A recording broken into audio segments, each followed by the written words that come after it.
This newsreel is being brought to you by The Flooring Center in downtown Springfield. A home in White House is a total loss after a fire that broke out just before noon Sunday at 4122 Jernigan Road. The cause of the fire is still under investigation, but officials seem to be leaning towards an electrical malfunction at the back of the home. There were 2 occupants in the home at the time of the fire. However, they were both able to escape without injury. The home was a 2-story structure. Here's a look at it before the fire.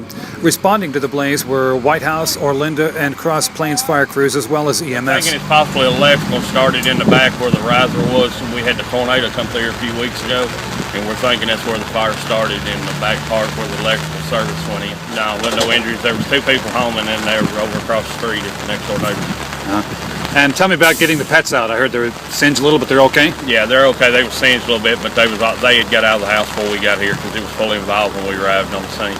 Okay, so we're taking a shower, and we went upstairs, and we're changing, getting dressed and everything. I walked downstairs to get him some jeans out of the dryer.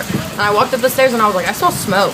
And he was like, what are you talking about? You smell smoke? And I was like, yeah, I smell smoke. And we walked downstairs and I was like, the house was on fire. I was like, the back porch was on fire, and he's seen it. And he was like, go, go, go. And we ran out to the back to get the water hose. But it was wrapped around a big barrel, so he couldn't get to it in time. And he's running out there, and then that's it. By the time we get to running out over there, there was no way we could get over there because all the smoke. Yeah, the smoke was just... I had to run around the back of the house, and there was a laundry room and a gate, and by that time, the whole back porch and part of the laundry room was on fire. And there's 2 dogs, and they ran back there, and they kicked the door open, but they tried to get in, but the smoke just overwhelmed them, and they couldn't get in, but the dogs ran out. We thought they were gone. We thought the dogs were toast, and we were telling his mom we were like, they're gone. And then, next thing you know, they came running out, all because they kicked the door down.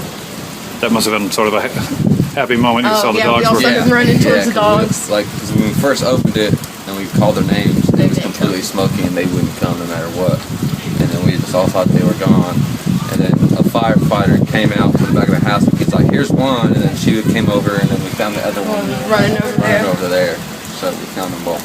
And then me and my mama were at church, and we had literally just gotten out, coming about to turn on the road, and he calls my phone and is like, the house burned down. And I was like, what? Like, I thought he was just kidding around, and all of a sudden we see all this smoke coming from the direction. I was just like, oh my gosh, he was serious. And we would have been 2 minutes late coming downstairs. We would have been gone. We would have been trapped upstairs. Yeah, it didn't take more than 15 minutes for the whole house to take the whole house and be gone. I mean, it's like a really old house. It's like, what, 100 years old? No, it was built back in the 40s.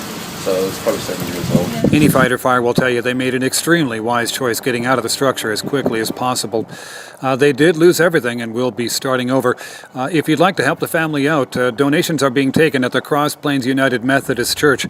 We'll provide a link and more information below this video. This has been Jim Ball reporting for Smoky Barn News in White House. When you're going over the vast array of flooring options available today, why not consider a company that's been doing floors since the early 1900s? That's right, I'm talking about The Flooring Center.